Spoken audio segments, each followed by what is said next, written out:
Alrighty, we are live. Just making sure.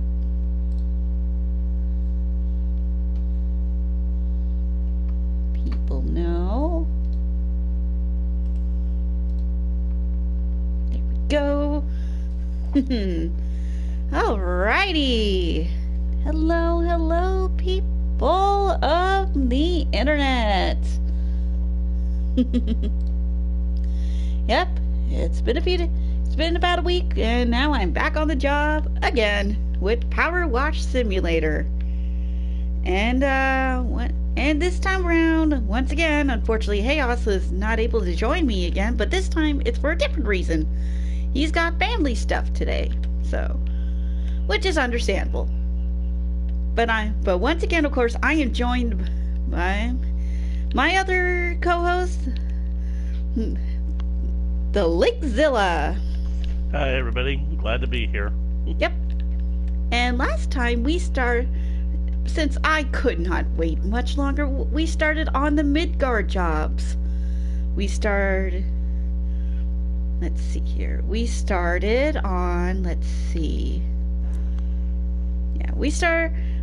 off by first cleaning up a couple of vehicles for a museum event, and helping out with a bet by cleaning up one of the known bosses of FF7, the Scorpion Sentinel, which I never liked because of all the nooks and crannies and itty bitty little bits.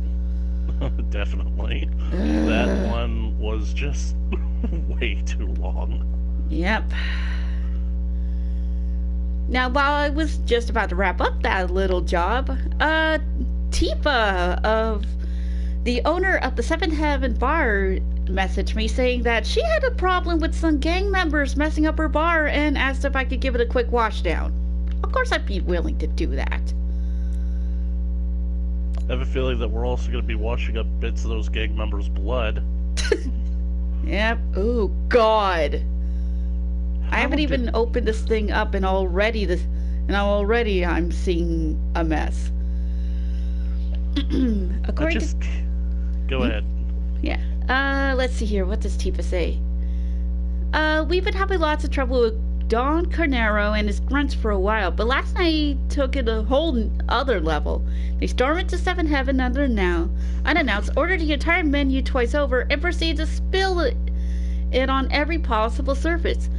I would have beat the snot out of every one of those thugs right then and there, but then we'd had a lot more trouble on our hands than few full small-time gangsters. Anyway, my friend's daughter Marlene has been hanging out here a lot, so I want to play squeaky clean for her. I do it myself, but it's almost 0 hour on the job I got over in Sector 1. So I need to speed up a pro. I'd really appreciate if you get the bar looking as good as new. Thanks! No worries! Anyways, as you were saying, Link? I just cannot believe it. Like, how the heck did a bunch of soused up bikers manage to do this? I mean, they even got the ceiling. How did they get the ceiling? Trust me, apparently these guys are regular troublemakers.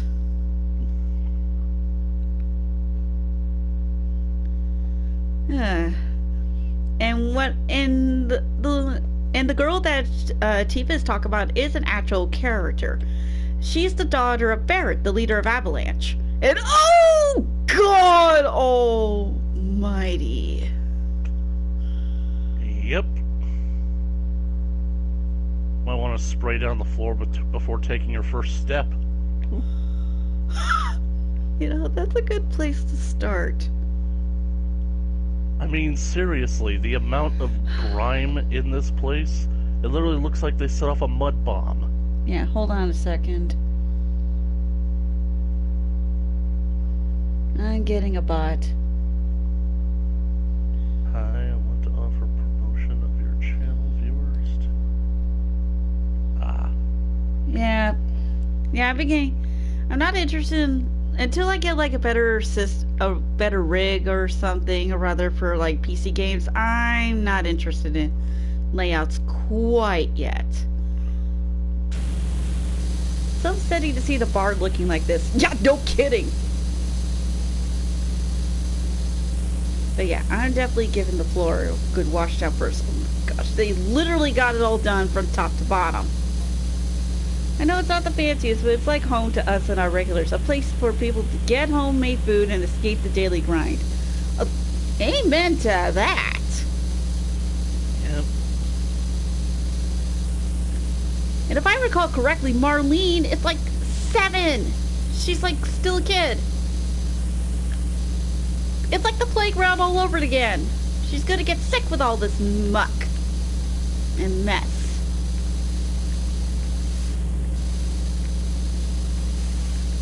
Oh. You can already see a reflection. You already see a reflection of the lights once that thing is all cleaned up. Yep.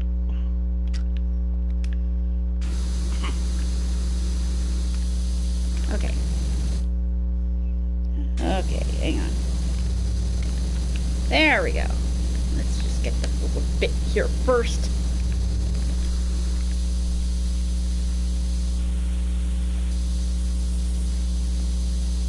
Okay. You, ladder. Stay there until I need you. I left a brush out the ladder on the floor. That would mean that the ladder would have had to have been there. Yeah, it was. Until I picked it up. But I mean, like, during the explosion. I know. After I just set it down as soon as I entered in. There we go. Got the front door mat all cleaned up. Look at that. All nice and homey. Yeah, you better make sure that thing gets dried out or else it's gonna get all mildewy. Yep.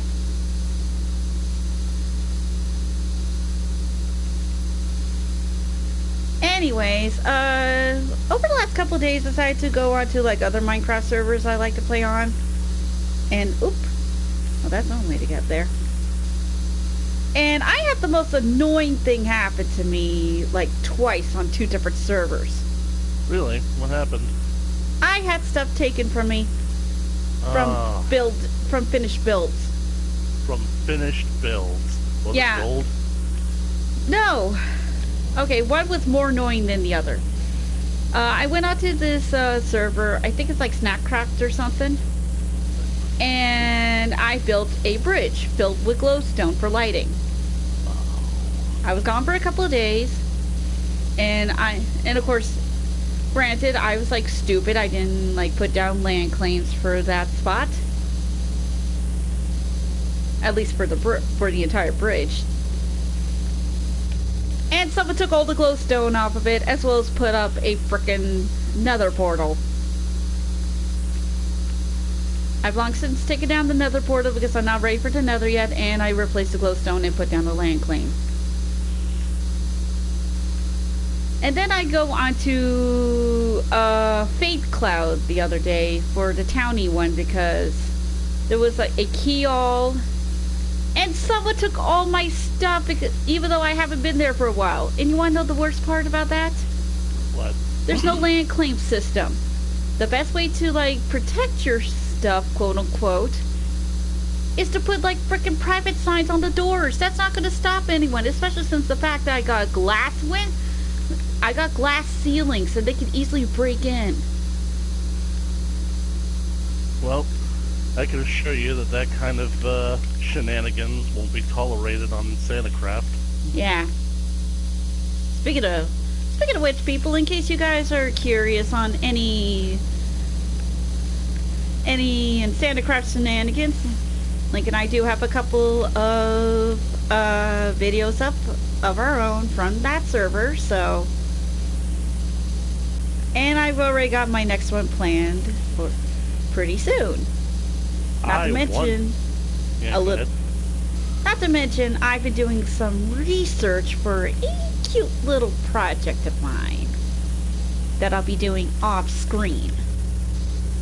What that is, I'm not saying. It is a secret.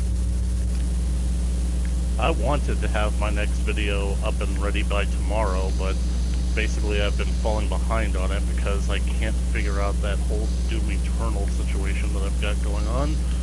So I keep basically pushing things back, falling behind, etc., etc. Yeah. Might as well get the jukebox all cleaned up here while I'm at it.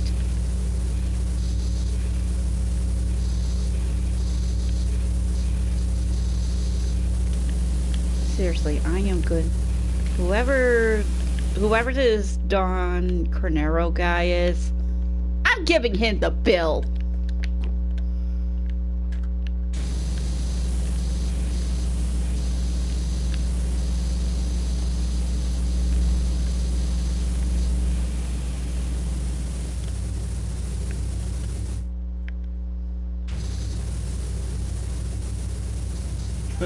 I just had an amusing thought about all this, because I'm basically left thinking, how the heck could this have possibly happened?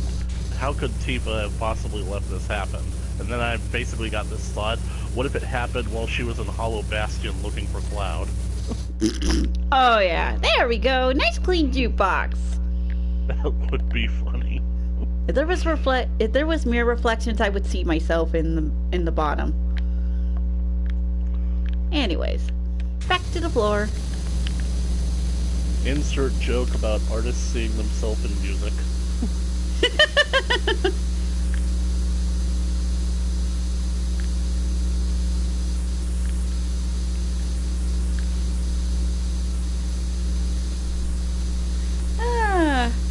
But yeah, that's a couple of annoying things that happened to me in some games recently. Woohoo! Got the elevator done.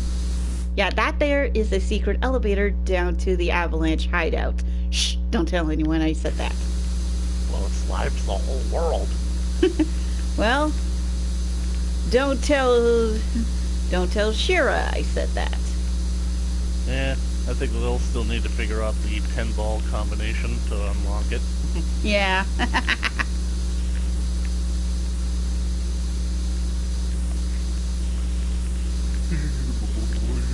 we go. Yeah, Tifa has become pretty much a strong fan favorite because of certain things about her. You're talking about Italy? Huh? Nothing. Never mind. Okay, I'm gonna flat out say a lot of people seem to like her breasts. At least at first, but then eventually it came to the part that she's such a strong, she's a pretty strong, headstrong woman and a very, very good friend to Cloud. But when she first came out, it was definitely the boobs.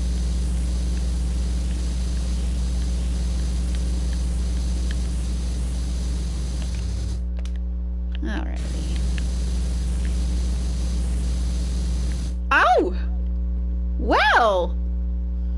Bill. Oh my god! That's the Buster Sword. Yeah, I'm gonna give this thing a bit of a wash down so Cloud can have it ready for the next time he goes off to, like, kick butt. Man, definitely don't need that kind of strife. I get it! Waka waka. I get it. Because his last name is Strife.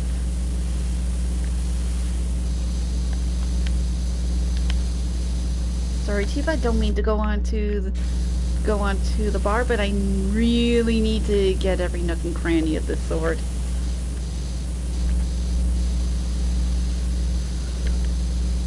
You're surrounded by it. I know. I'm surrounded by dirt. It's definitely... There we go! There you go, Cloud! Free of charge! Well, more like for $1.25. Well, Seriously, either... Was that all that was worth? That's Hey, listen, compared to, say, the freaking customer floor, that's just small-time work. Yeah. Even... So if I have to charge him $1.25 for that thing, I'll charge him $1.25 for that thing. Well, I'm just saying, like, $1.25, that should be more reserved for a quarterstaff, not the sword that friggin' killed Sephiroth. Well, actually, it's a buck and a quarter staff, but I'm not telling her that.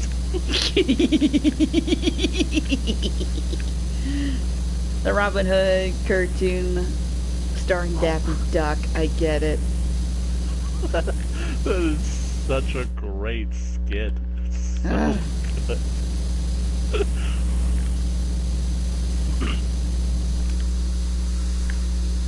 Alrighty, we should...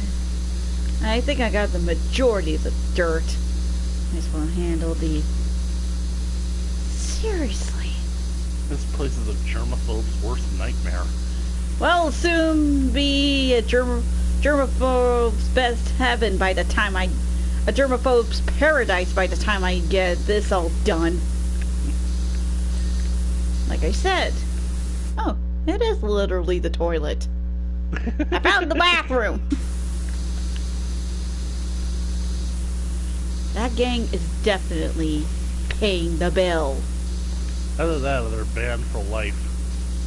Trust me, I'm sure Tifa has been trying to get them banned for life for a while, but they're always coming back. I mean, with how strong she is, I'm pretty sure that she could easily toss them out.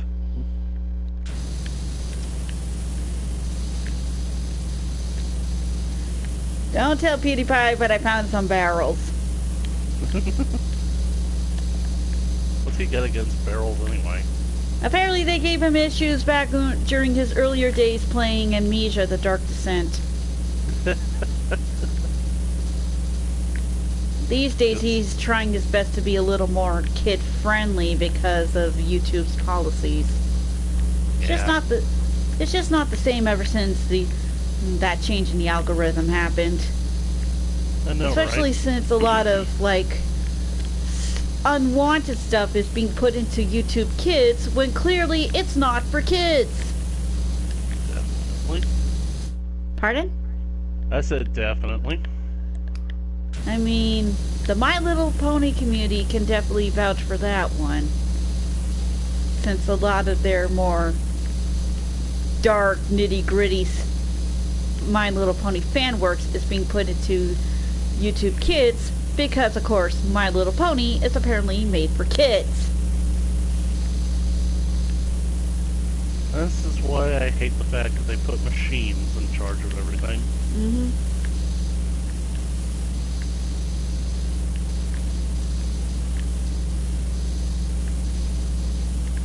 I mean, I know it would virtually be impossible to pay somebody to do nothing but this. Yeah. Anyways, I would have let to punch those goons right in their dumb faces. Probably wouldn't even need any materia. Speaking of which, you do know about materia and Mako, right? Materia, yes. Mako, not as much as I remember. Materia is actually some special... Oh, Mako's the lifeblood of our planet and every living thing on it. Okay. Alright. Mana. Right.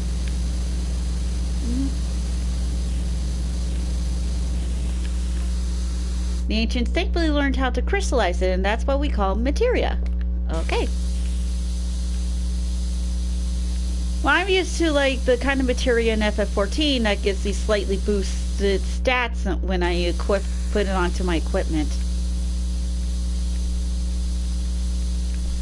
Trust me, those crit boosting materia really is really helpful to a DPS user like me.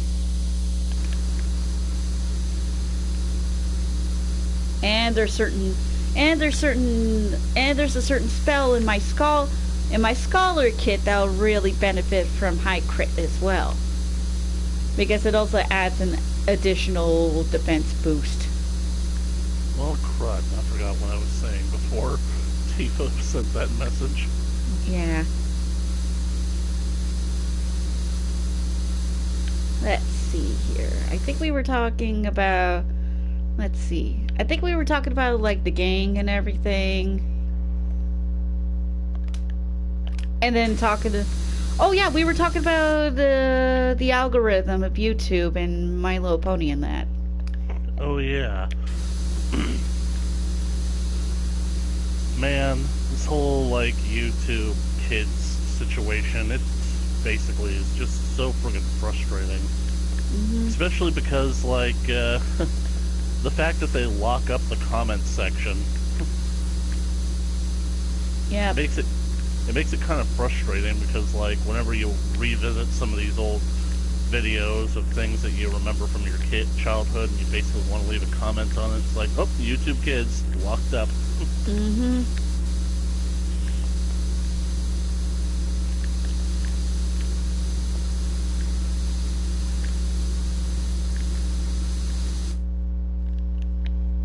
Ugh.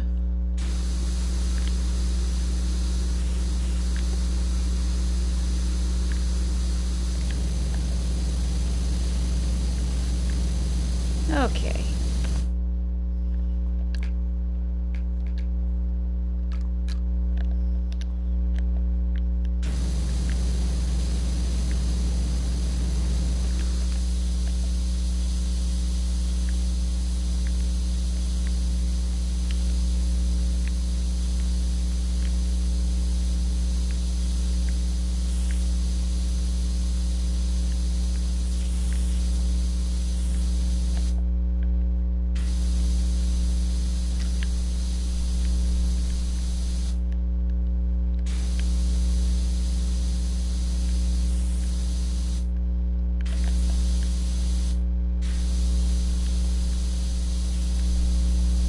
So freaking picky about how clean this place is.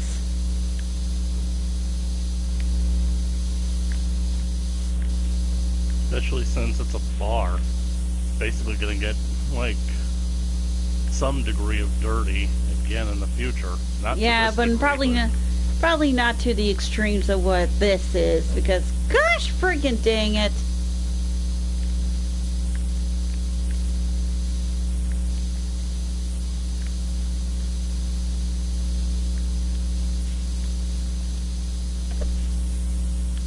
Going around. Well, at least the floor looks significantly better. Yeah.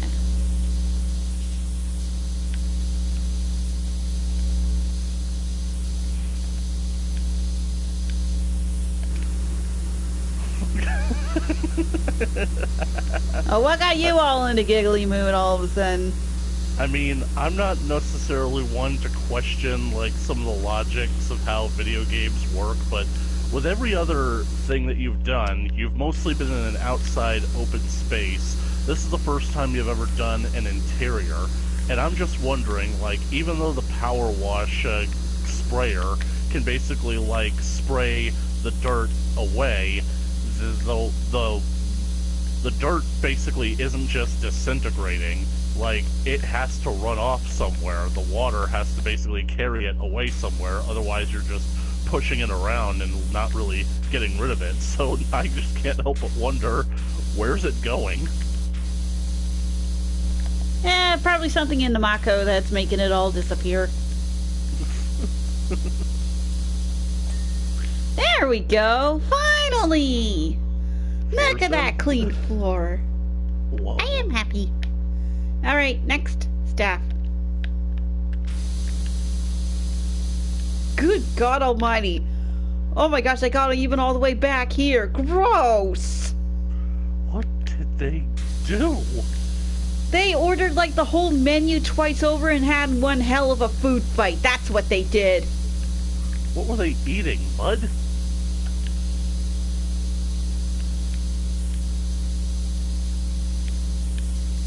No idea, but gross. No wonder why Tifa wanted to, like, punch their faces in. I would too with this mess. I'm really surprised that she didn't. Well, she's also a little bit worried about Shinra's police corps coming in. She's trying to run an honest business here, and of course she didn't want, like, anybody interfering. So while on top of all that, don't forget the Avalanche hideout is in the basement. Something exciting waits inside the basement. Get out to see the basement tonight. There's the footstool the little cutie uses in order to help with the dishes. Yeah, she helps. Yeah, she hangs around in the bar, helps out, and that while her dad's busy. Barrett is a single dad, and he's got a lot on his plate, so Tifa lets her help out.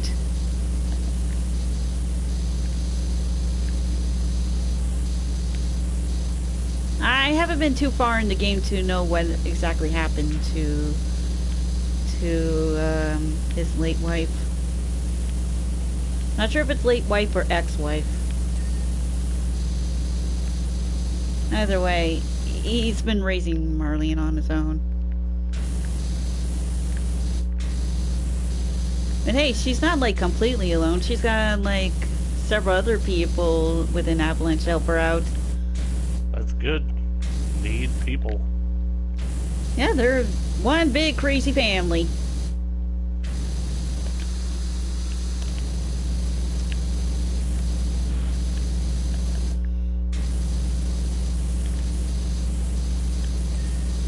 There we go. Might as well get a few of these other areas done while I'm low on the floor. Is it weird that, like, whenever I hear family, my first thought immediately goes to dinner? Nope. I mean, seriously, food.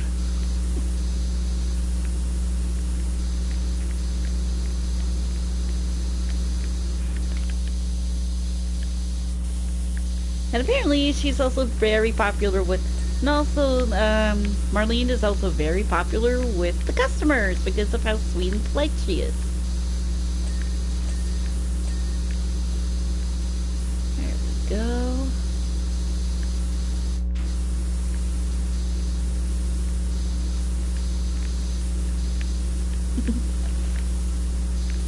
I mean, I've only like kind of just started with Final Fantasy VII through the emulated version on my Switch, and it's just so happy seeing Barrett come back, see Marlene, and just like plays with her a little bit before he goes to a little strategy meeting with the rest of the group. So you're emulating the original version instead of going for like the remake or something? Nah. Well, it's not emulated. It's like a port of it. Ah. Yeah, it's a port of the original. That they released. That was one of the first port releases for the Switch a while back.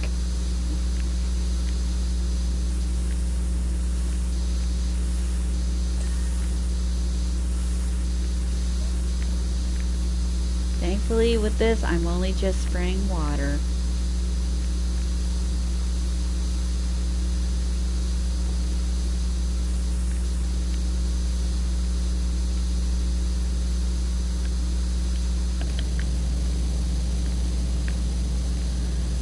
Ooh, tight spaces.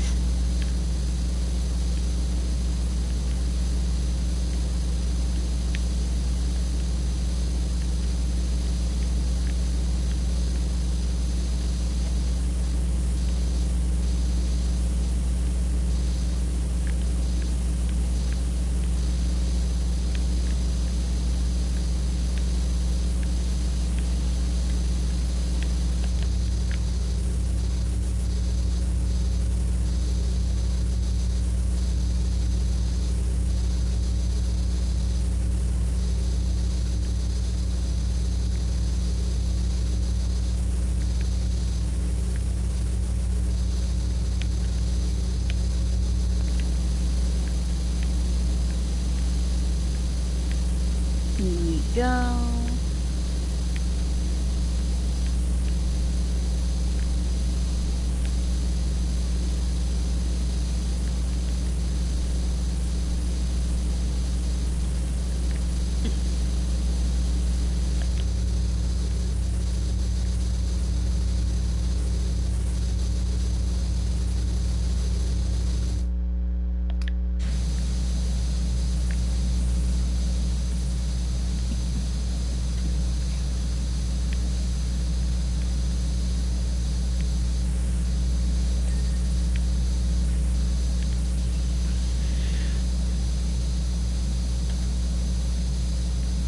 seriously, what part of the staff area floor is not clean? Probably just going to be a very small bit tucked away in a corner somewhere. That's why I'm trying to get every corner.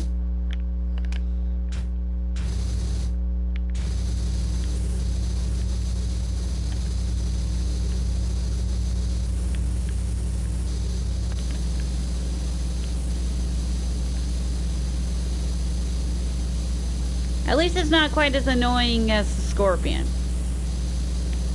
Like, imagine if right when we think we're done, like, the elevator to Avalanche basically, like, descends, and it basically reveals that we gotta do the Avalanche hideout, too. Oh god, I don't think the death would be that cruel.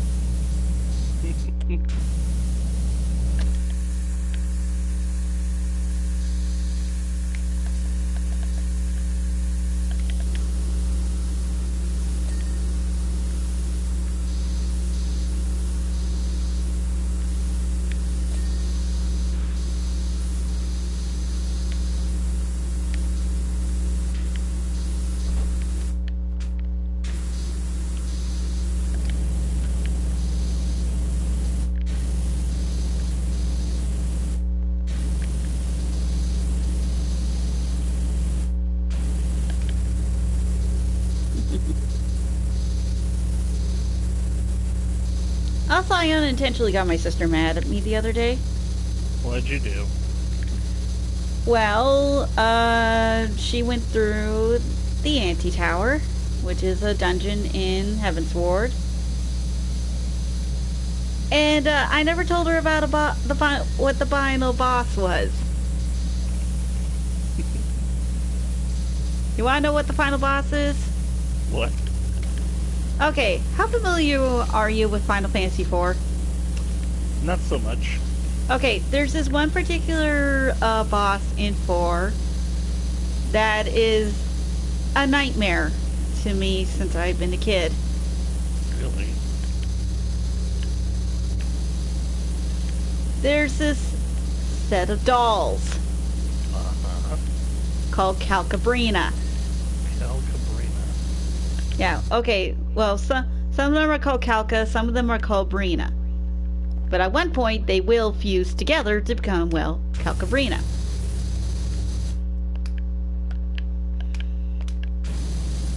You can probably guess where I'm going from there.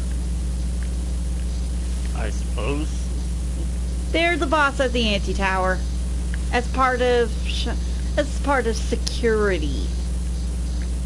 And you're afraid of them because of dolls? Trust me! They are the creepiest dolls you've ever met. And like I said, they scared the heck out of me when I was a kid. Maybe I'll just have to check them out. Yeah. Now the normal Calcabrino dolls didn't do too much except for hit you and provide, as well as fuse together to become a harder boss.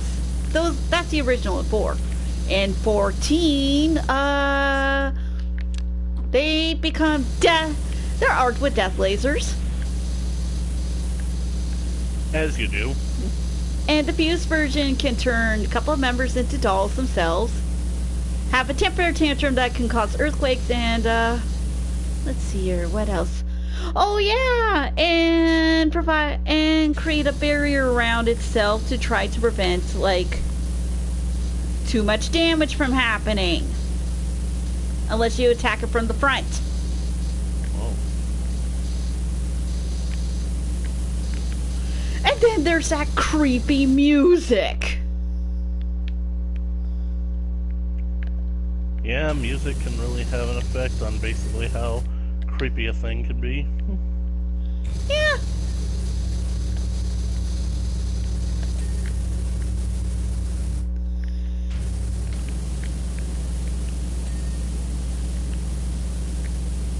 My gosh, I got the pots and pans too. So, yeah. I never told Sis about that boss. Oh, finally got that floor clean. Yay!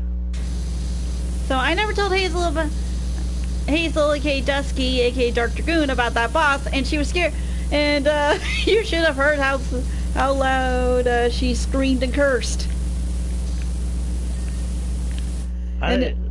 So do you think that she's like genuinely mad at you, or do you think that it's basically like she's just a bit peeved that you got the better of her? Oh, she was pissed. Trust me. There's certain things I'd rather not spoil in 14. That was one of them. You wanna know why? Why? I was never told about that boss either until I first experienced it. I mean, isn't that basically how it's supposed to go? Because I kind of feel like games nowadays, the developers basically spoil themselves with too much in the trailers.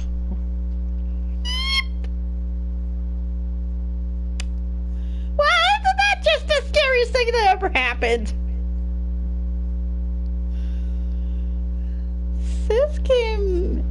Sis came poking her head into my room, hearing me talk about the Calcabrina dolls, and gave me a death glare.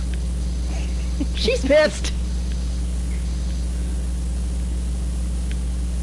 Oh hey, Chocobo picture. So which sister is this? Is it It's Dusky. So evil Hikari, got it. Ah, you saw that message too.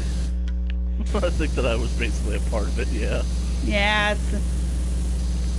Evil twin. Okay, we're not exactly twins. She's actually 16 months younger than me. Ah. But she's definitely the chaotic one, so. There we go, got the bathroom door cleaned. Now then, time for all these stools.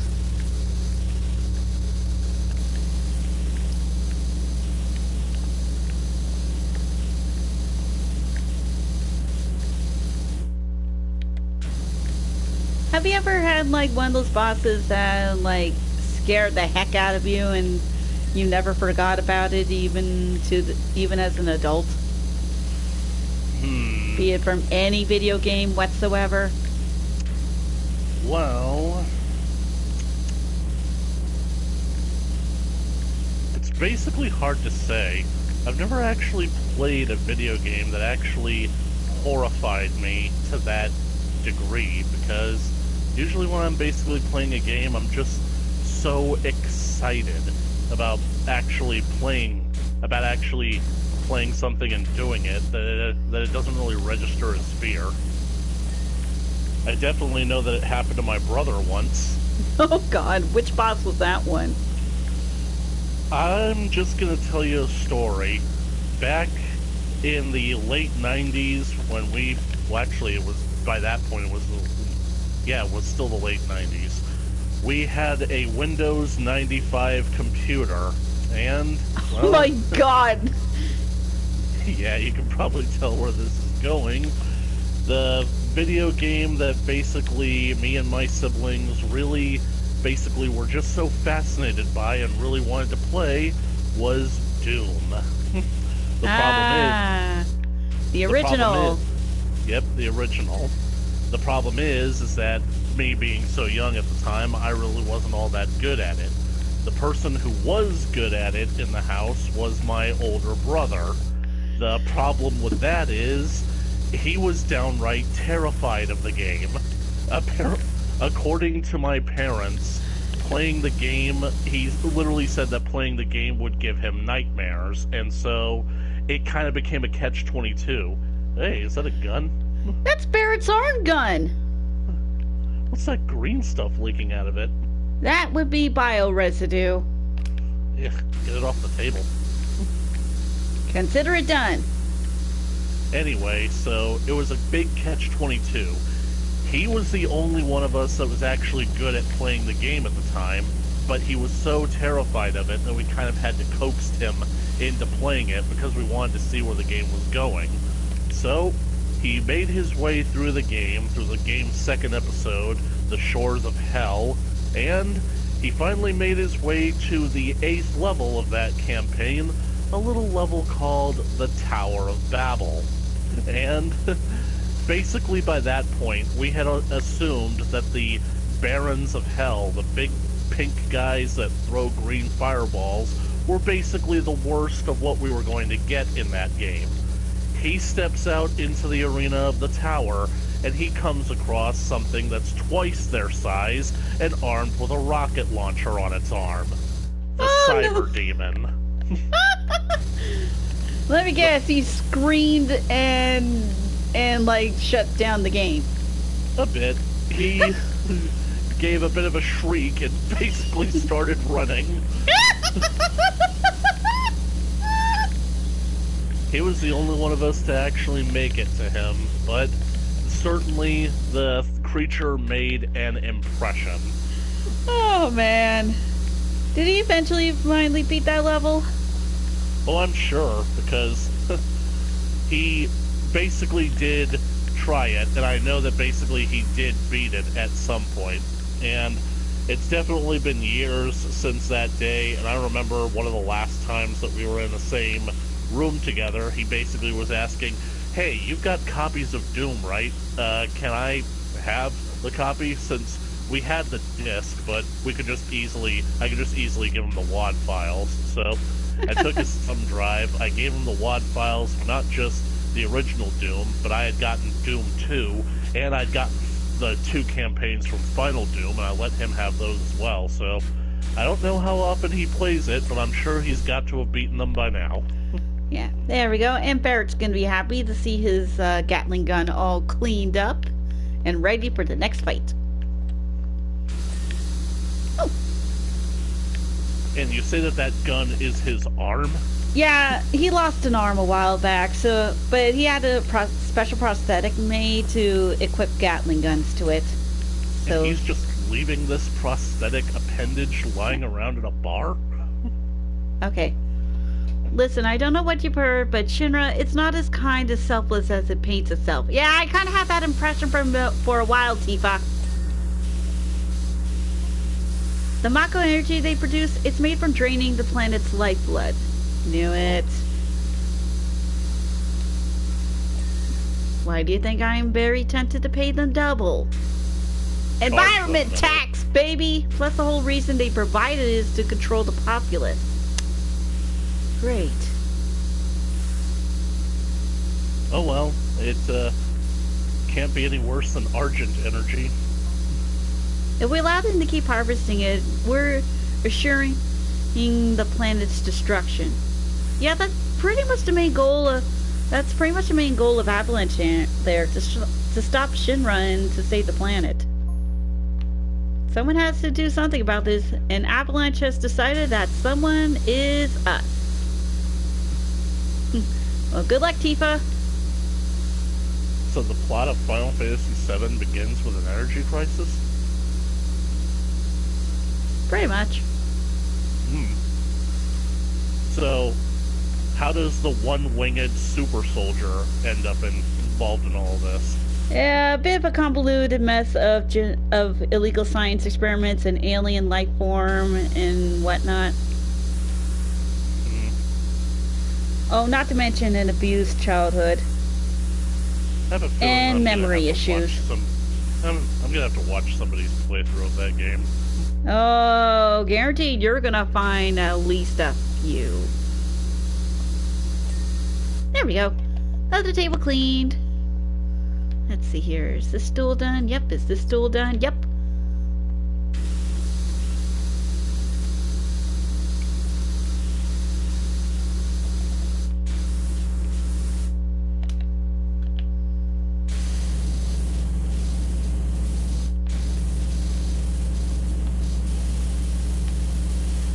Might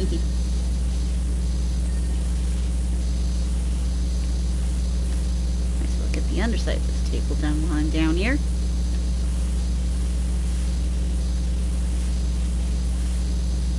God, they even got the lights.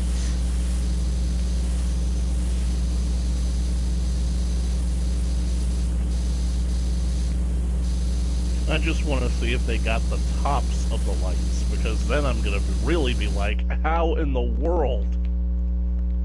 Yep. They got them.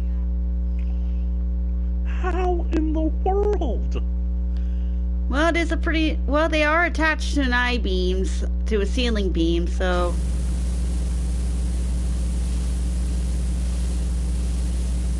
Like, there is no way that a bunch of drunk bikers ordering drinks and having a food fight did all this. This is too deliberate.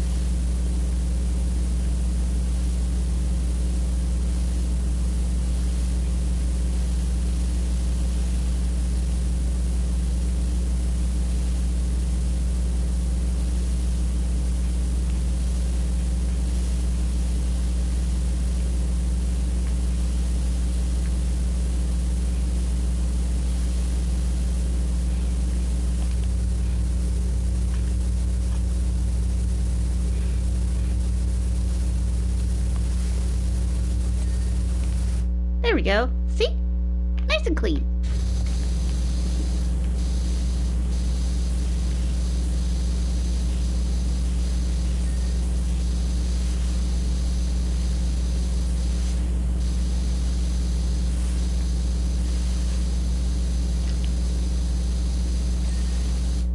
There we go. Another table clean.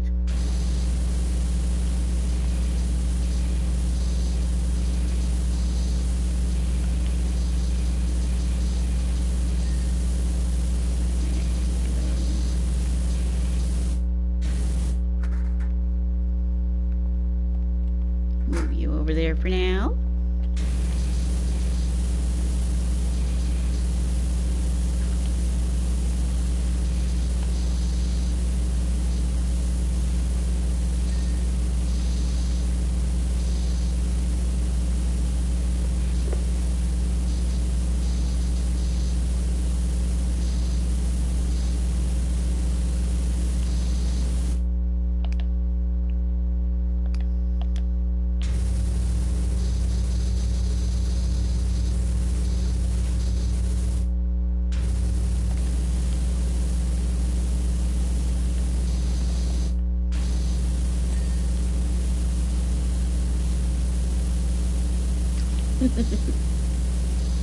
Might as well get this pinball machine all cleaned up.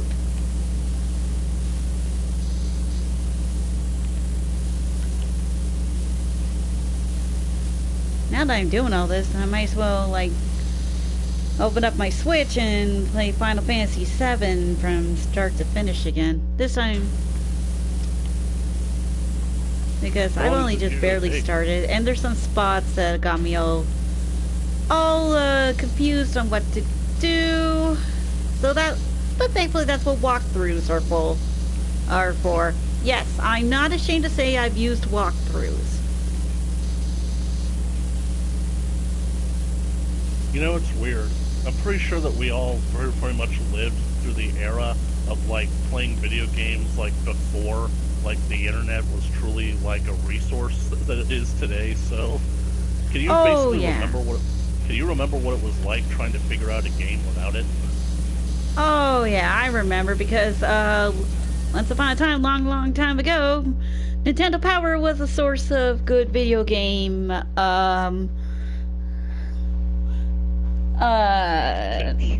yeah. Back before they just became like an advertisement now, but podcast. My dad still has a lot of those old magazines that he signed up for. Yeah. Oh yeah.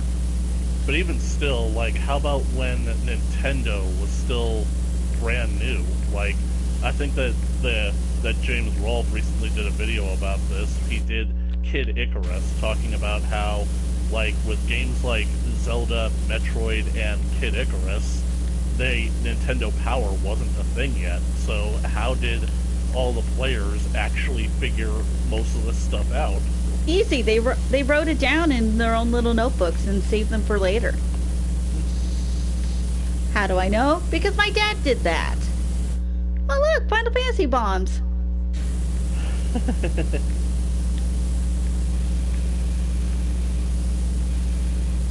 Yeah, I remember coming across all of his, like, handmade dungeon maps and whatnot that he made on grid paper.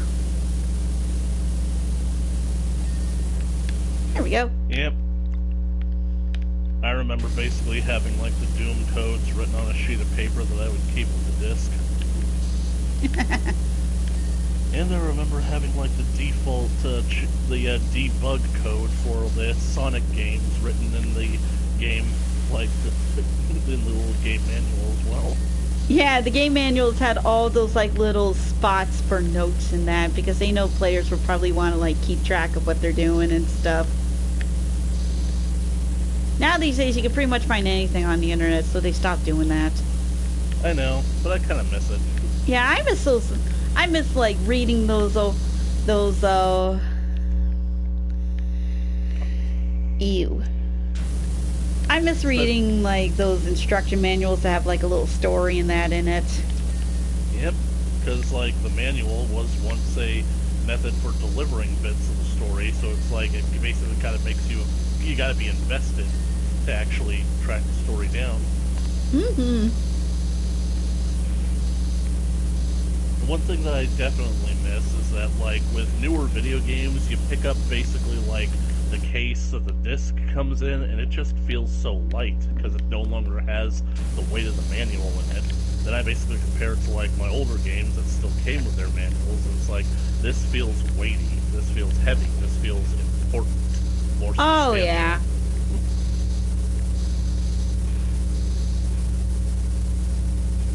Even got the microwave. What the heck? Yeah, Tifa, I'm giving this Don Carnero guy the bill. And if he has an issue with this, he can like talk about it with me in small claims court. Or whatever. His fault for giving you a hard time with your bar in the first place.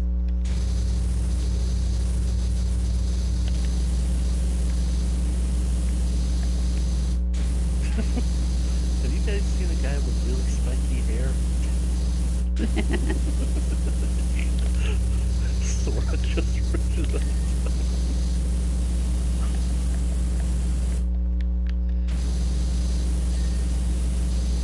They even got the stove tops, the pans, the pots, everything!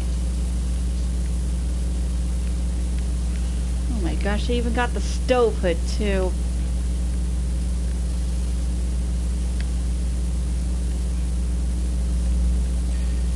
Forget just the little girl. This is unsanitary for even Tifa and her staff.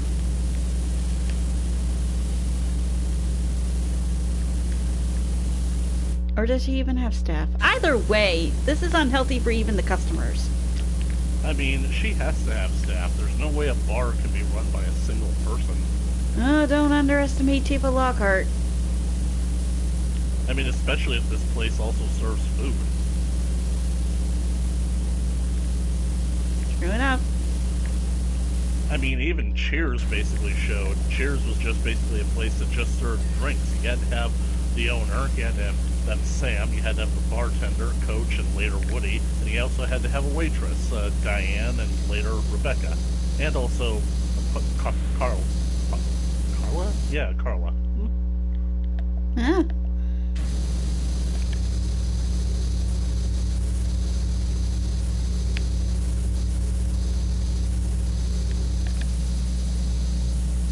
Yeah, for those of you who are too young to understand, Cheers is basically America's favorite sitcom before Seinfeld. It was a place where everybody knew your name, and we're always glad you came. Oh, yeah. I think the Runaway guys made a parody of that for one of their Coliseum intros. I'm pretty sure that they have. Pretty sure that Cheers is pretty much so famous that everybody wants to do a parody of it. There we go.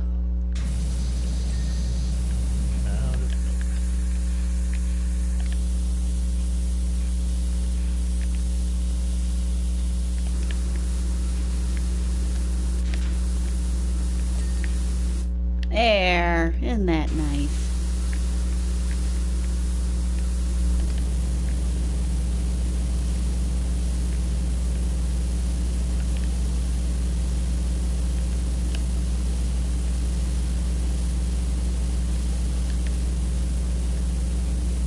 It is satisfying watching it just cut through all that grime.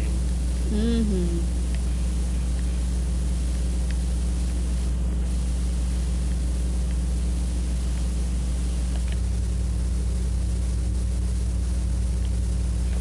I guess that's what the ladder is for there now. Let's see. Look at that. We're right halfway done and everything's looking a lot better. Yeah. But then you look at the other half. Ugh.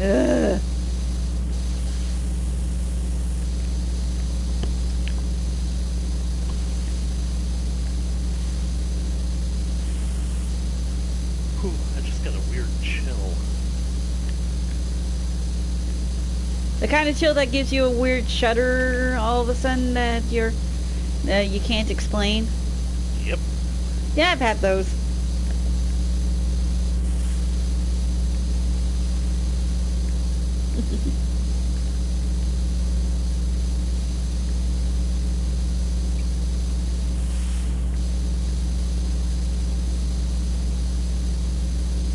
Now, going back to Tifa, Tifa's got like this really awesome ultimate move that she uses sometimes. What's that? I forgot what it's called, but it's like so super popular that Yoshi P decided to add it in as part of the kit for the monk class in 14. Oh, wow.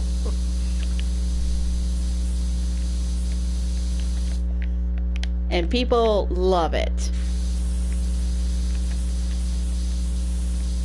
So yeah, if anybody out there wants to like bust a move like Tifa Lockhart, there you go, play monk.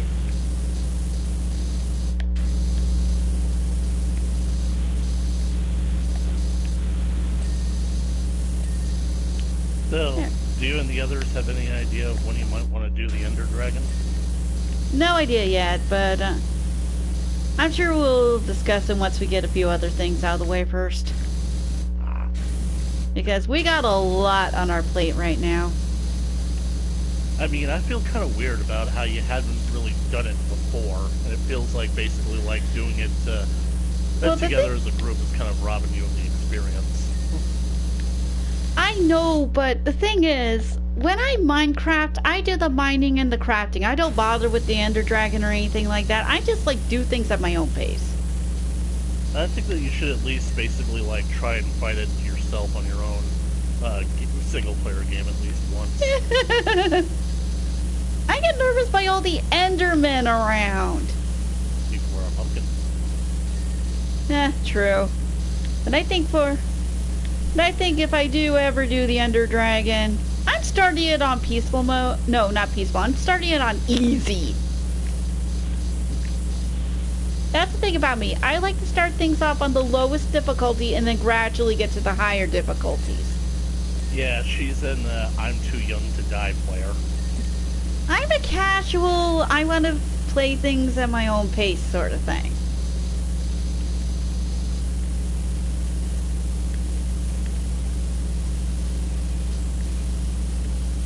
Eggs and chips? Nice.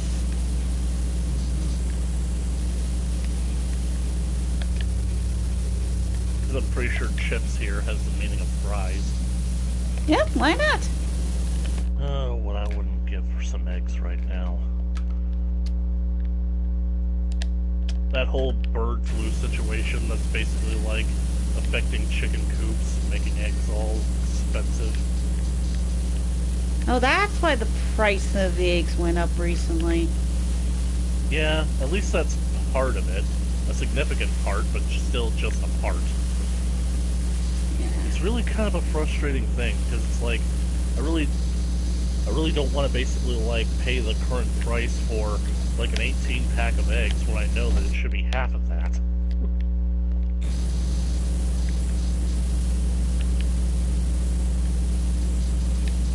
Well, sorry for doing this, Tifa, but I really need to get to these higher spots without breaking out my ladder too much.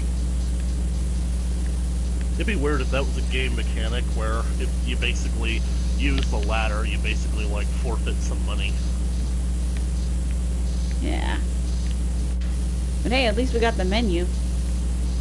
And at least you didn't short circuit the neon sign. Yeah, no way. Because we now know that this place sells pizza and eggs and chips and... Ooh, look! A license plate!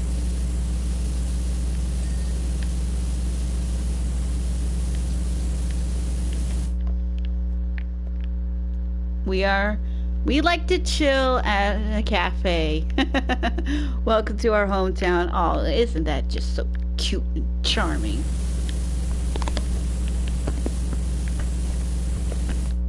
Alright, back to the stubby gun.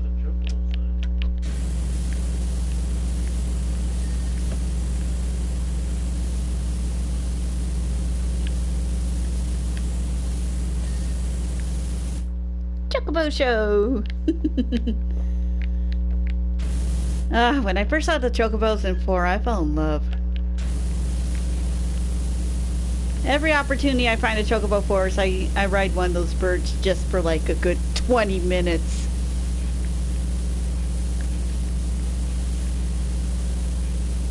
Mostly because I like its theme music. It's just so gosh darn catchy.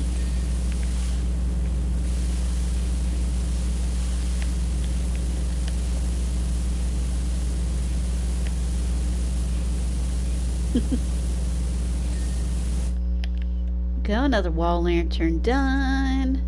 This list is definitely starting to look a little better.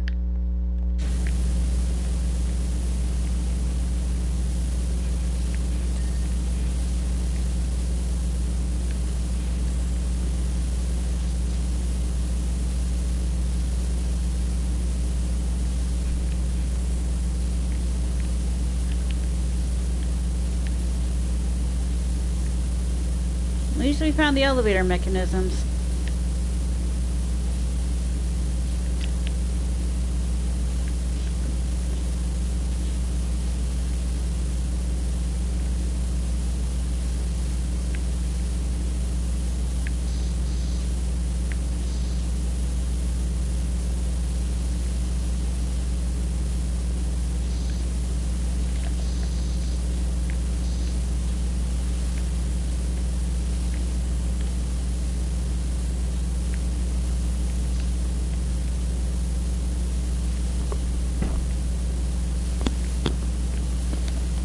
Okay, I'm back. Oh, hey, welcome back. Yep. I was just saying that while cleaning up the chocobo pictures, I like the chocobos because they're just so darn cute, and I fell in love with them as soon as I found them in 4. Yeah, I remember basically liking them when when I played through Final Fantasy X. Yeah, the 10th game in the series. Yeah, and their theme music is just so gosh darn catchy. Yep. Now, remember, once upon a time, long time ago, there was only one type of chocobo. The yellow chocobos that help you get around so quick you just have to blink and then you're there. Let's see here.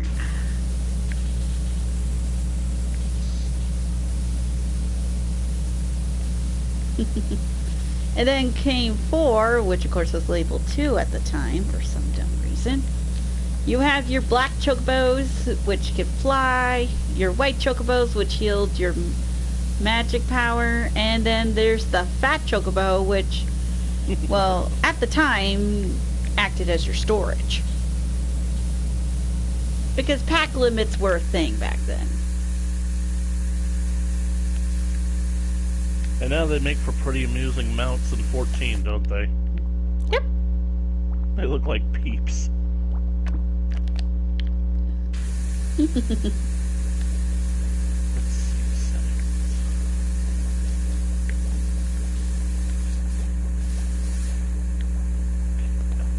I think I now know why I got this multi-purpose cleaner.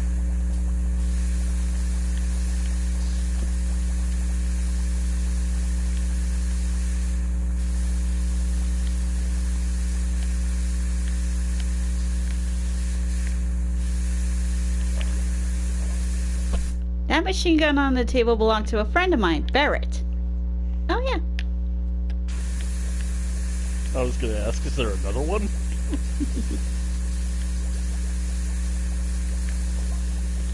He's as big and hot-headed as a behemoth, but he's got a heart of gold. He also cares about our planet more than anyone else I know. Amen to that. Oh. The Buster Sword belongs to my childhood friend, Cloud. I knew it. She was going to mention the sword.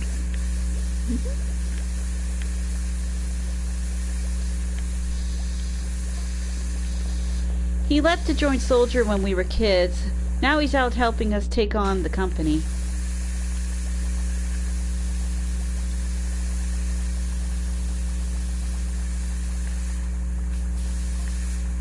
He might not show it, but if you clean up his Buster Sword too, I'm sure it'd make his day. Oh yeah, already done there, Tifa. For $1.25. No?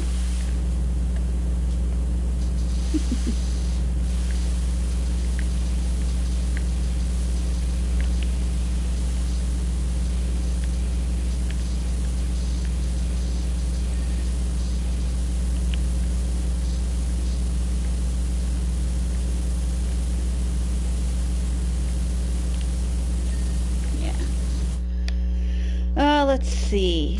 Oh yeah, and there's also like another type of chocobo that is quite infamous in the Final Fantasy series. And what's that? The red chocobo. You wanna know what they do? What do? Drop meteors. They drop meteors. Yep. And that's not a euphemism, is it? Nope! They drop literal meteors called, get this, choco meteors. I have a feeling that it's not nearly as funny as it sounds. No, like let's say after my experiences in the Stormblood, Toy Farm Man raid, I'd rather be careful around red chocobos. Look at the windows done.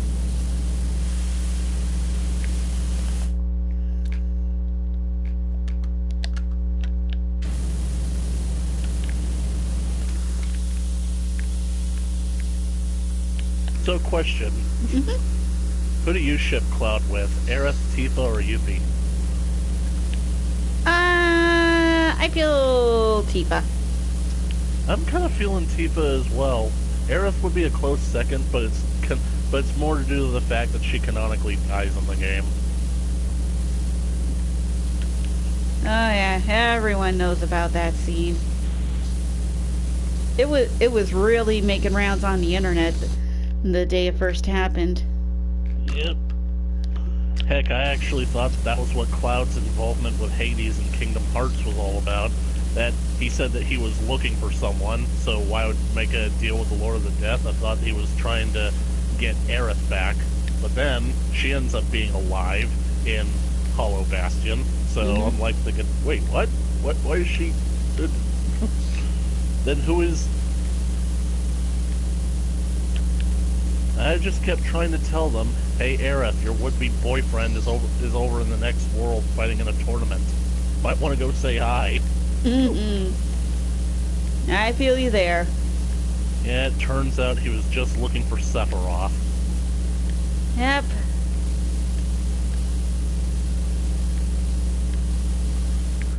The FPS in the game must match the FPS recording. Okay, maybe I'm onto something.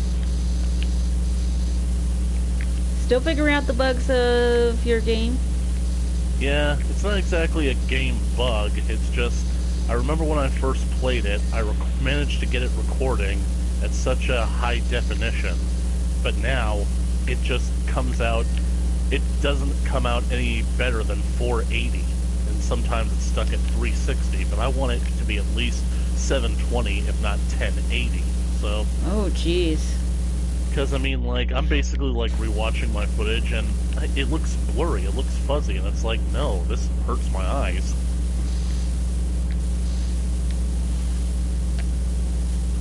I have been playing around with the resolution, so... I might as well use that.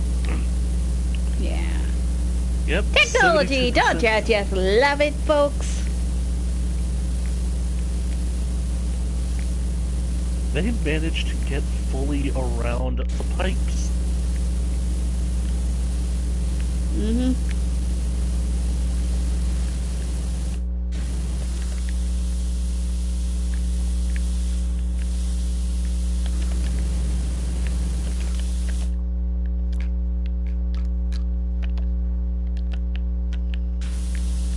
I mean, this whole thing basically reminds me of the SpongeBob episode Wet Painters, when Patrick unleashes a giant paint bubble in Mr. Krabs' house. Yeah, didn't that stuff only washed off with saliva? Yeah. But it is funny, because the whole time they think that basically it's absolutely permanent and Mr. Krabs will kill them if they get paint on anything. Yeah, So well, unfortunately he was pulling their leg.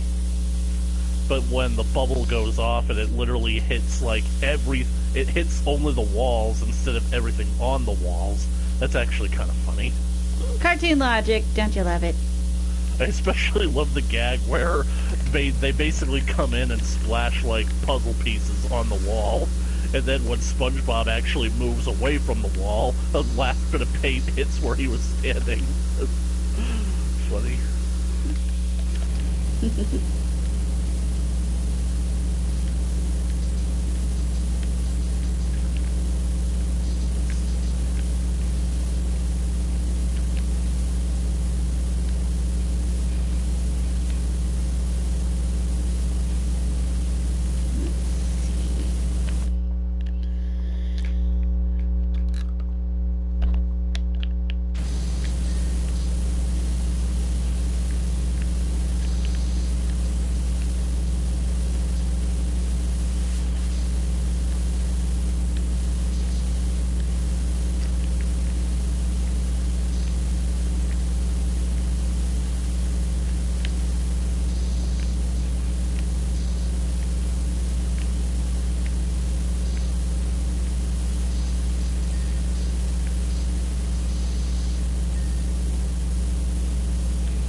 At least with doing all these beans of that, I'm getting good chunks of the ceiling done. Yep. Still, ugh. I know I've said it multiple times on this stream, but I'll say it once more. I'm giving the Dawn the bill.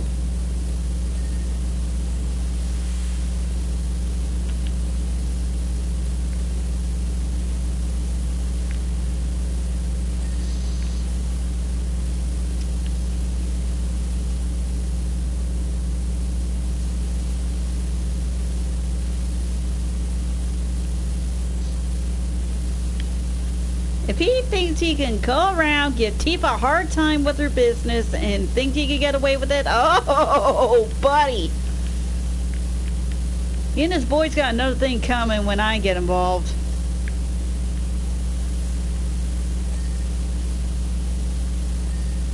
Because I'm the one cleaning up their mess.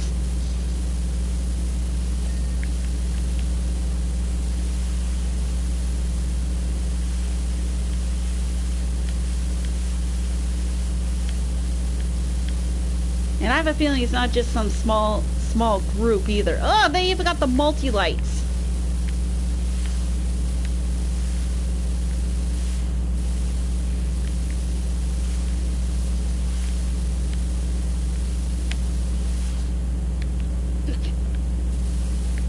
Okay.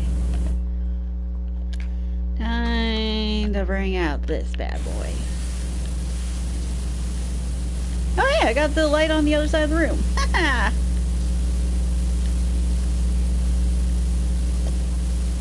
Can't believe how amazing the place looks, and you're not even finished. Thank you, Tifa.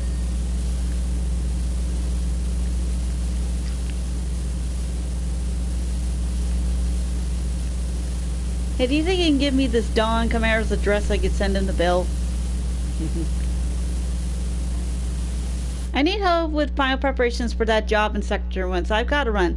But I'll have Cloud come by to give the place a once-over when you're done. Okay! Cloud? Are we actually going to hear from Cloud? Apparently so.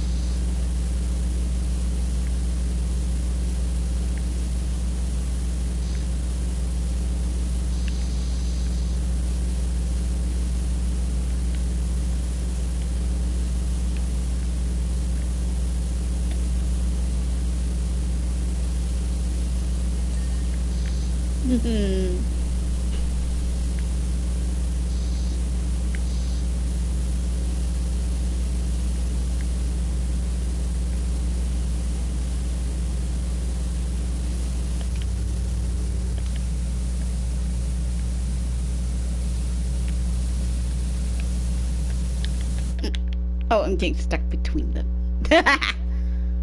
Dang stools.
And once I'm done here in Midgar, I'll be back to Muckington to see what else needs to be done.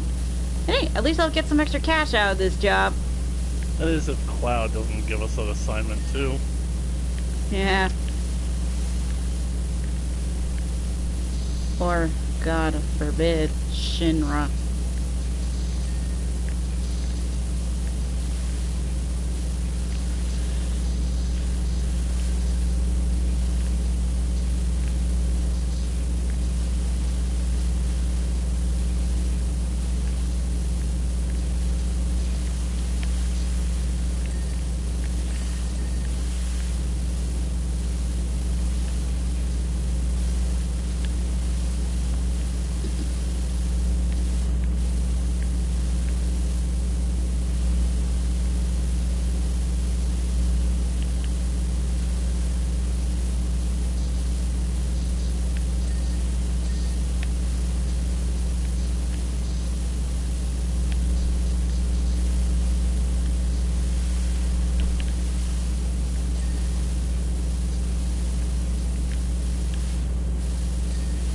There we go.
There we go.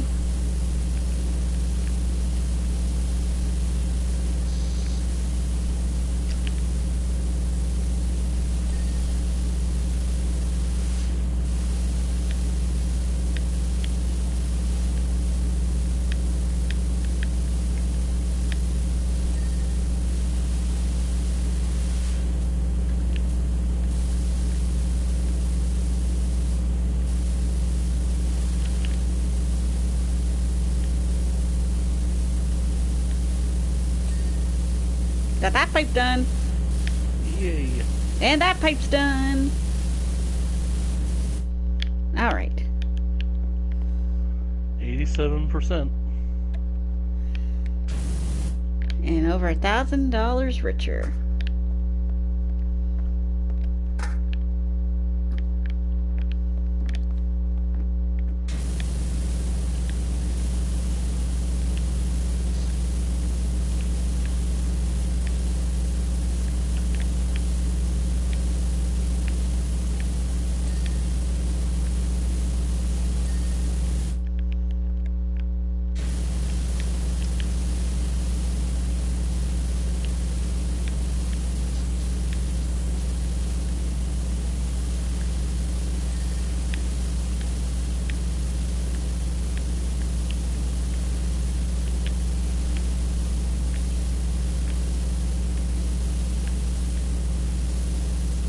Okay, thankfully the ceiling is also sectioned off, so... Yeah. Aha! Got that beam done.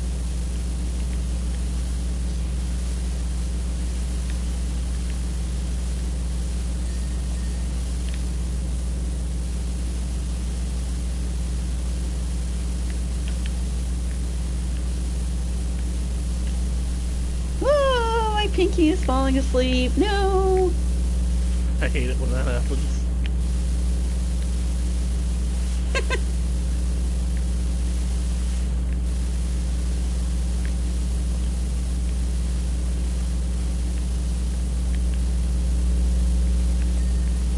Hey! One ceiling done.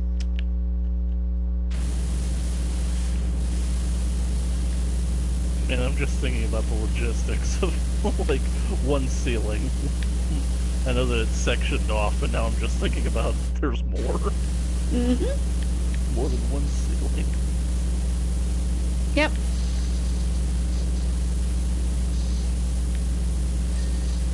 Ooh, got that wall done.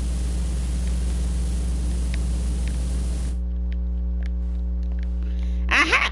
Found you, little devil!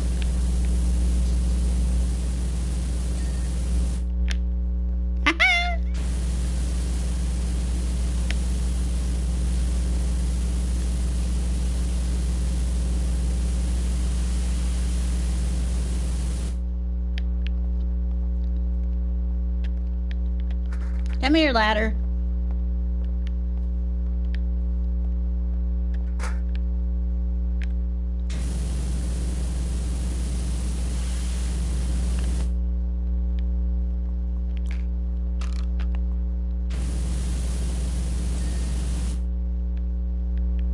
Satisfying.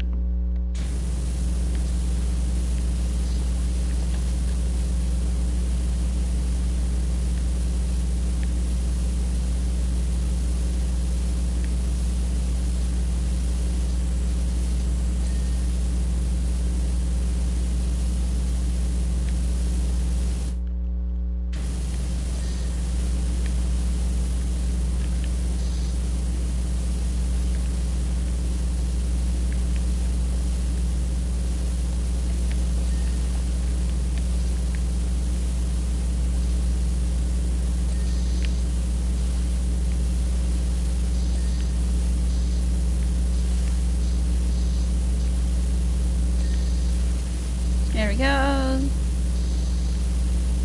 Ceiling fan's done.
Got that beam done. 89%. Mm-hmm. It's really coming down to all the little tiny bits, isn't it? Yeah. You know, speaking of music, out of curiosity, which game do you feel has your favorite kind of music in it? Your favorite? Well, it mostly just depends on my mood. If I basically want something that's really energetic and fun, something that basically makes me feel like I'm getting ready to just go out, be active, and move around, it's probably a toss-up between any of the Sonic games or Dragon Ball Z games. Oh, nice. Yep, because I definitely know that Sonic Heroes has some of my favorites, but of course, for a while, the Sonic franchise has had a really great selection of music, thanks to the band that they've got. It's a Crush 41? I can't Crush remember 40, yeah.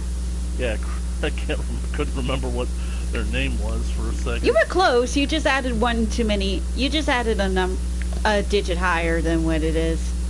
Because I like to go one step beyond. So, they've basically, made some real good classic Sonic songs. And then the songs from the Dragon Ball Z Budokai games, those were really good. If they weren't embroiled in a controversy that the composer might have stolen from, big-name bands, but either way, I still think that the songs are pretty good. No, I didn't know there was a controversy like that. For some reason, I always seem to miss that end of the internet, and I'm grateful for it. That's good. Just to remain in that kind of mindset. Yeah. But I think that when I want something that feels like epic and moving, I think that the Zelda franchise has some pretty good compositions. Oh yeah. You would definitely like some of the tunes from Breath of the Wild once you start once you start playing that game. Well, I hope that I do. Oh yeah. I mean, its story is also pretty good. I hope that it is. I hope that it is. Guaranteed there's going to be parts that'll make you cry. Of course, I'm basically kind of intimidated of playing the game now. Why? Well, it's something that I've put off for so long. Maybe my expectations of it are so high.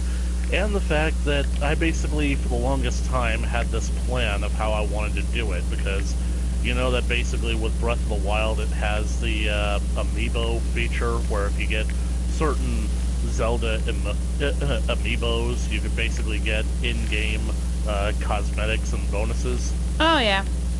I wanted to get my hands on some of the Ocarina of Time ones so that I could have the Ocarina of Time variant skin. Ah. But back last time I checked, those were like $70 because I think they're like exclusive to Japan. Okay, why is it Japan always seems to have the coolest stuff? And why is it that they don't seem to realize that they could have all this American money over here if they just share it with us? Mm-hmm. Seriously, have used to gun selector stick besides since 2000. I mean, they had like the coolest Monster Hunter Rider mobile game that included a lightning-based Mizuzune, and we never got it.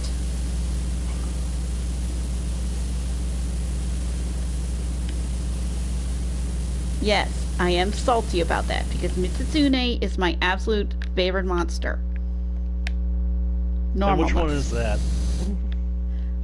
Basically, let's see. Basically, take a Leviathan-based monster. Basically, like a sea dragon. Give it elements of like a fox. Make it look really pretty with whites, purples, and pinks like cherry blossoms. And give it the powers of bubbles.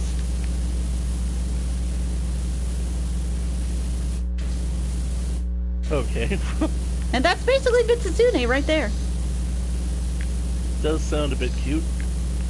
It is. Until you realize why sometimes it's aggressive. Why is that? It's in heat! Of course it is.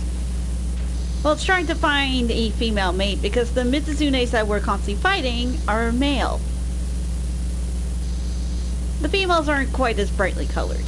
Kind of like peacocks in a way.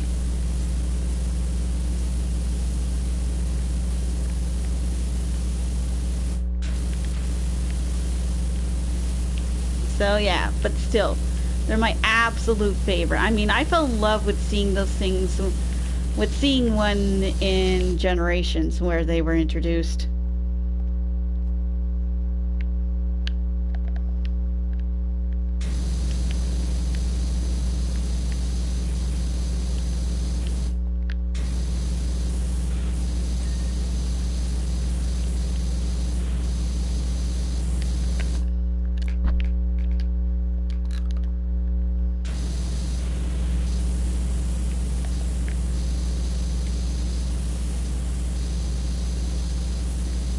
It is known as one of the Fated Four.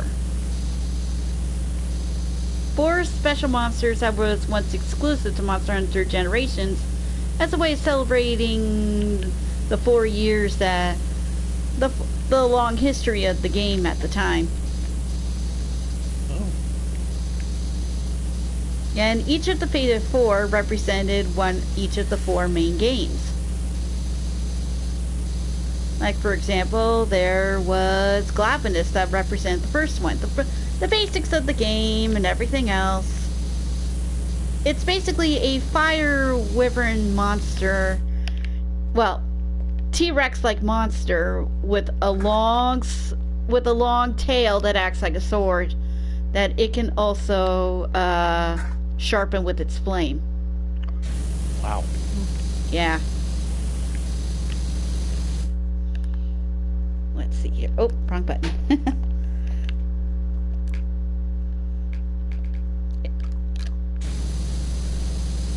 It represented the first generation. And then there's Gameth, an ice-based mammoth type monster who is surprisingly the only female of the group that we are fighting. That represented the second generation of the game, where a lot of more beast-like monsters were introduced, as well as more colder climates. Yeah, that's what you definitely want in your monster hunting game, hypothermia. Yeah, that's what hot drinks are for.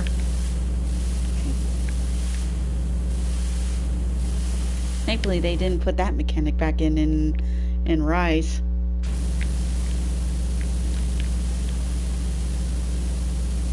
Let's see here. Oh, finally I got that done. And then there's Mizu, who represents the third generation, where Law Leviathan-based monsters were introduced. Leviathan-based are, of course, the ones that swam. They also had the swimming mechanic in the games, which never returned. I guess they were too complex. Yeah, but some people are wanting it back now.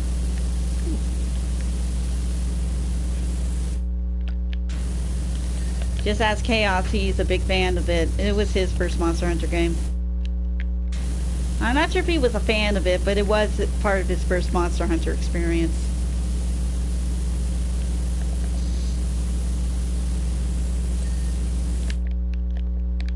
Mine was Riders, the MMO. And then, last but not least, there's Astalos, a lightning-based flying wyvern that often is mistaken for a giant bug. But don't let that fool you, because, of course, he is one tough cookie. He's also Chaos's favorite of the Fated Four. So it's a wyvern, but it looks like a bug? Well, it's got like bug-like features, especially since, let's see here, especially since it's young. When it's young first hatch, they are often bugs. They often look like bugs. And unfortunately, this also results into some unintentional cannibalism, because the main diet of the Astalos are insects. Oh, but that's also where they introduced a lot of big buggy monsters. Like the Nursilla, which is a type of spider-like creature that, get this, wears the skin of their prey.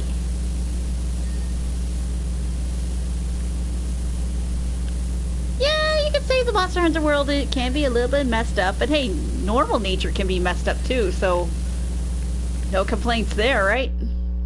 Yep. Of course, as messed up as our regular nature could be, I don't see friggin' spiders going around pulling a Hannibal Lecter.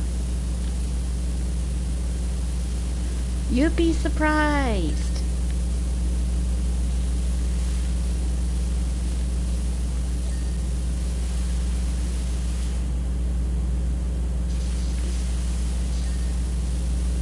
Then again, I could have just basically said Silence of the Lambs, like Hannibal wasn't the only one who basically did that in that movie.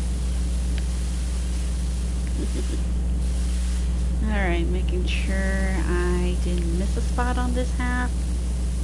Who's gonna flay you alive and wear your skin like a suit? Ugh. That's messed up, man. Yep, that is messed up indeed.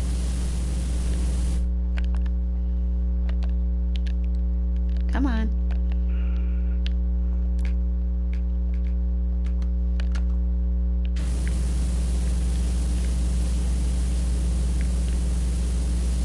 Come on, where on this light did I miss?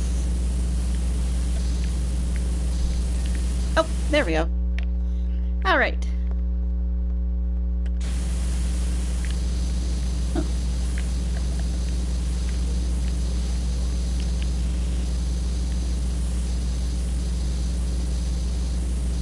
Oh dear, I'm hearing my sister in the other room. What's she doing? Playing Final Fantasy 14. No, I bet.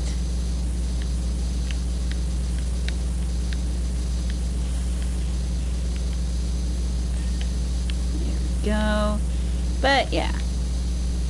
And then I have two favorite Elder Dragons that was introduced in World's Iceborne expansion, where they made an attempt to introduce a few more ice and water monsters to balance, as well as a few other interesting little subspecies and gimmicks and whatever, before falling back to putting in way too many fire monsters. Seriously, they need to settle down on all the fire types that they put in.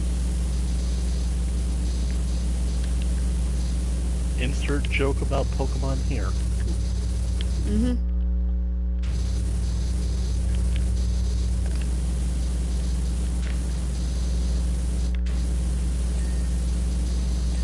There we go. Ah! Kind of got stuck there. Clean the radio and the countertop. Well, looks like you're backing us all into just one corner. Yep.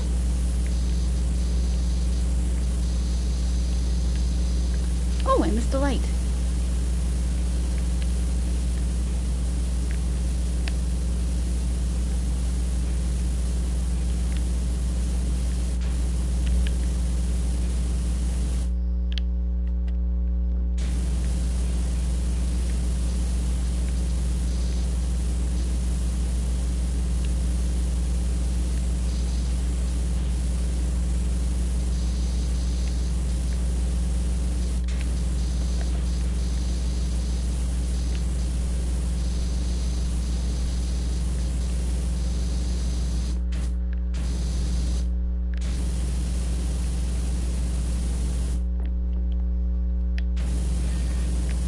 There we go.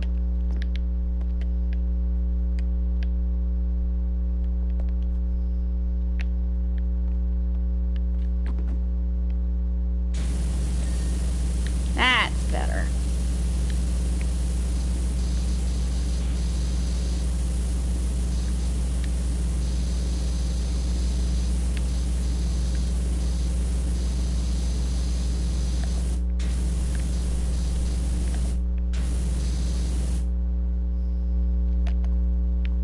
This calls for the stubby.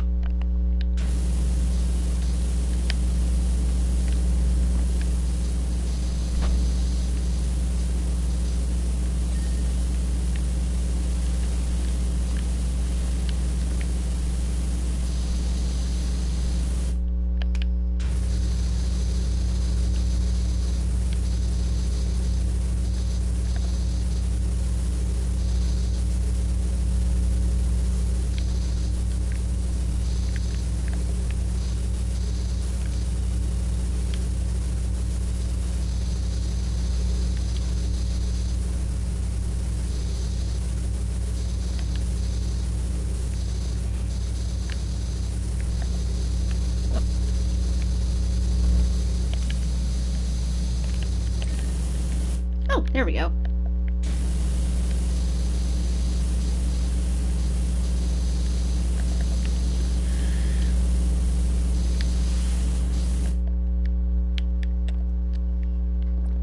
Ew, right on top too.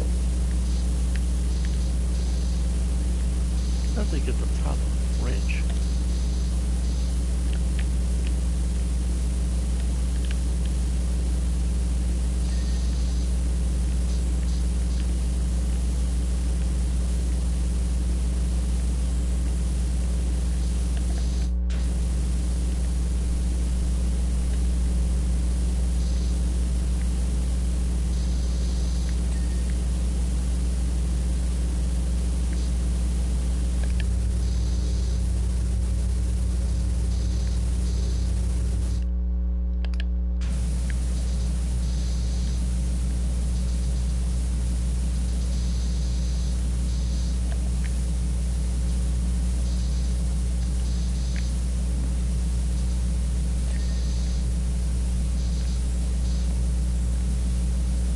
Bridge is done. Yay! That was a pain in the butt because I had to like get right in between there.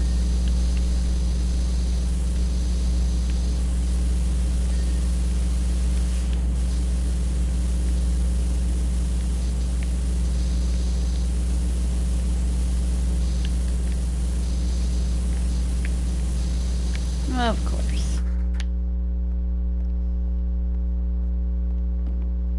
Gonna move you over here because I need to see behind this TV.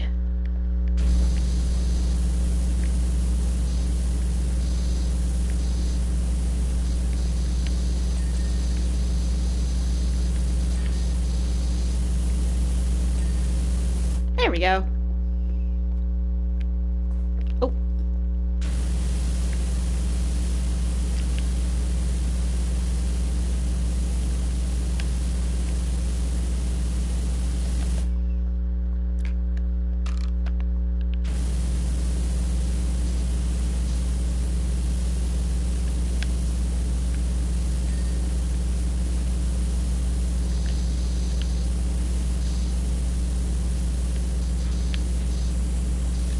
Come on.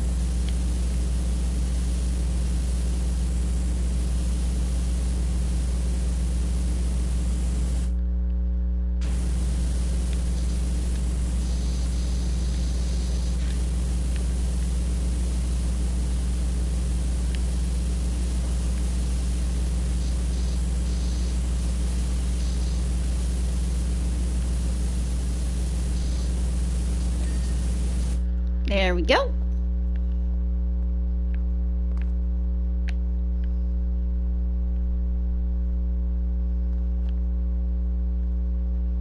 Alrighty. Now, last but not least, this corner. 94%.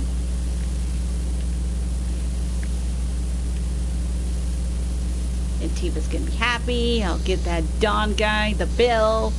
And we can move on to the last one for today.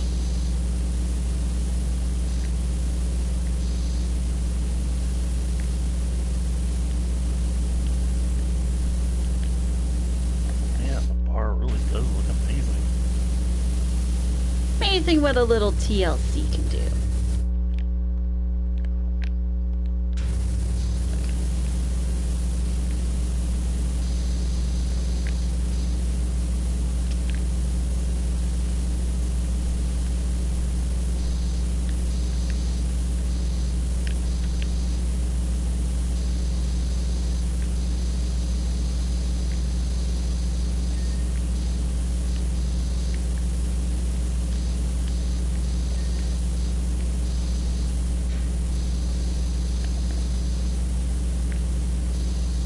amazing what a little TLC and a good industrial strength paddle washer can do.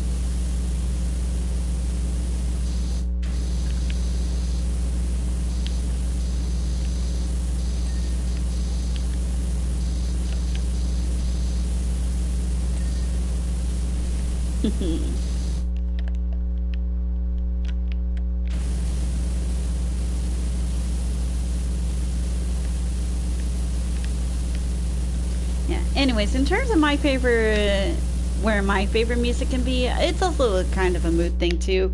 But but if I want to have have songs I want to listen on repeat, I look for videos of some of the Final Fantasy 14 original soundtrack, because good Lord Almighty, there's a lot of more recent tracks on there that is like headbangers. You guys really like that game, don't you? It is such a good game and a good story. There's even like references to other stories and that in Japanese culture and a few other world cultures as well, if you look at it.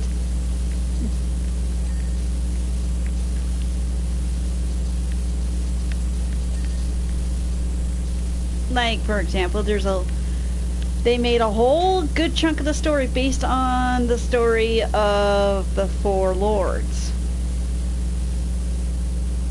Byaku's, Genbu, Suzaku, and Shiryu, and the warrior with them, Tenko.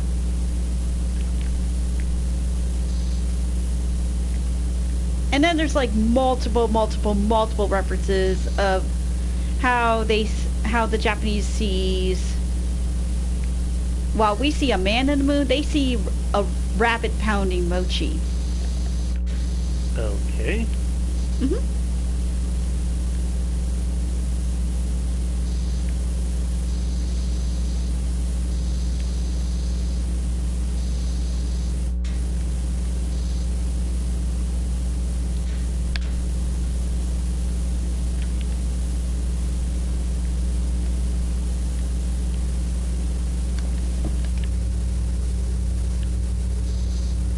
And a few other moon-based stories that becomes a very constant theme throughout the game.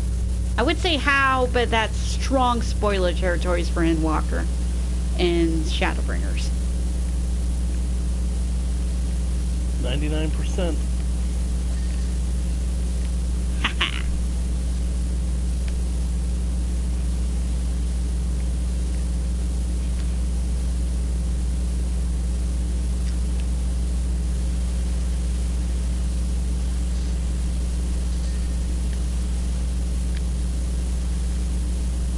Do the door frame. I won't. It's just hard and tricky because there's these darn boxes in the way.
Okay, this calls for the ladder.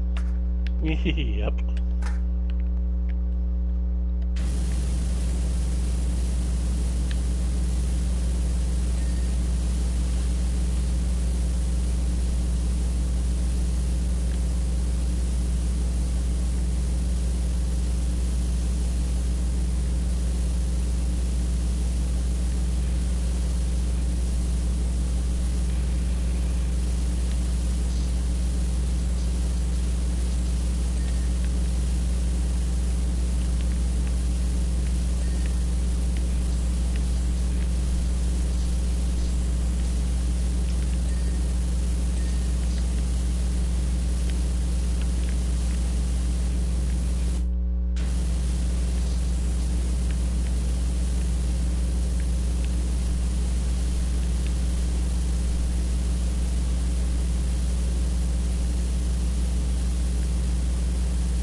Okay, I'm missing a couple of things here.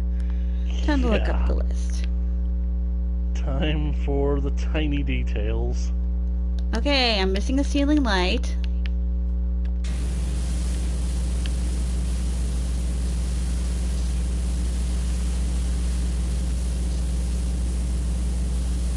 No, it's not these ones.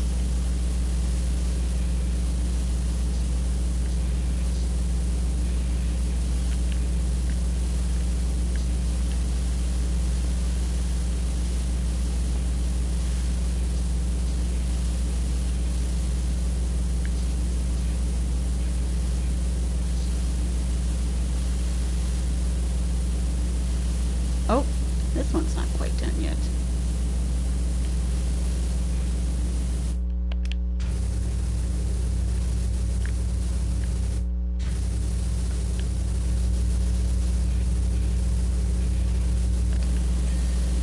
There we go.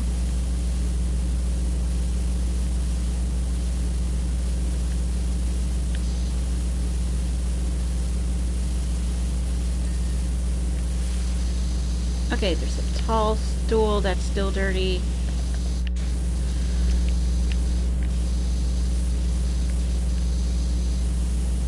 Ah, this bad boy.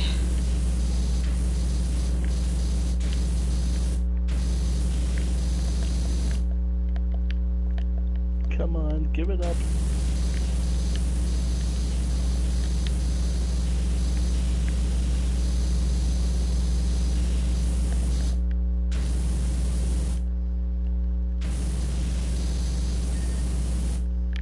All right.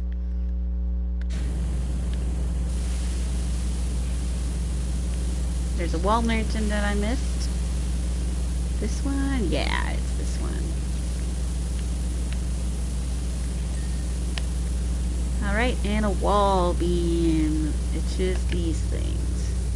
You, no, you, no. You, nope. You? Yes.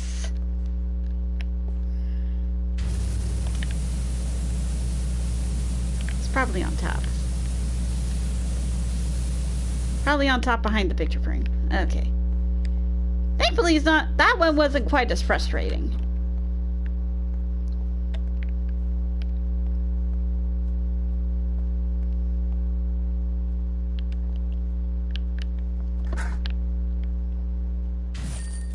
There we go. Yay! Look at that. Oh, and it got so bright and happy and colorful.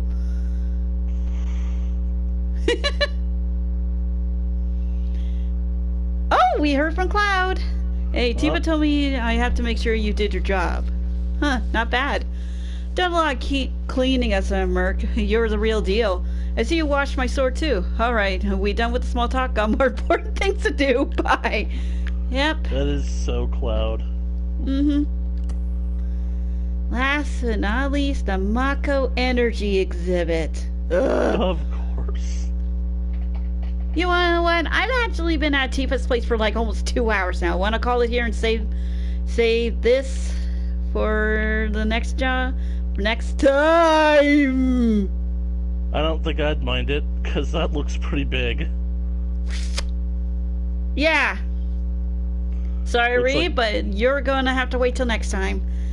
Well, I was hoping to like finish off all the Midgar jobs completely, but of course, obviously this one took the most amount of time. But hey, I don't mind stopping here because look how clean this place is. Barrett's gonna be happy. Tifa's gonna be happy. Little one's gonna be happy. The customers are gonna be happy. But it's official. I'm gonna be giving Dawn the bill. Ha! It'd be cool if the sword was gone, implying that Cloud picked it up.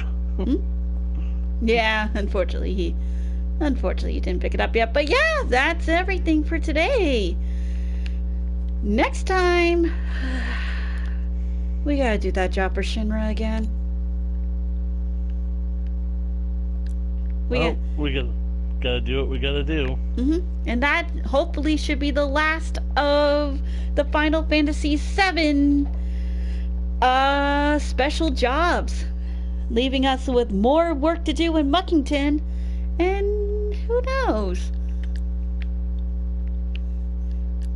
Maybe after a few more jobs in Muckington, we'll just take care of the...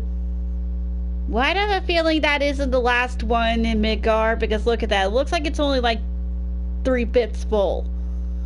I have a feeling that we're gonna have a whole lot more to do. Ugh. Okay, well, yeah. Anyways, that's it from me, everyone. I'd like to thank Link for joining me on this. No problem. Glad to be here. Yep. And remember, the only real magic you have is your imagination. And a nice, clean bar to enjoy a good meal in. I could definitely go for some pizza. Anyways, bye! Later.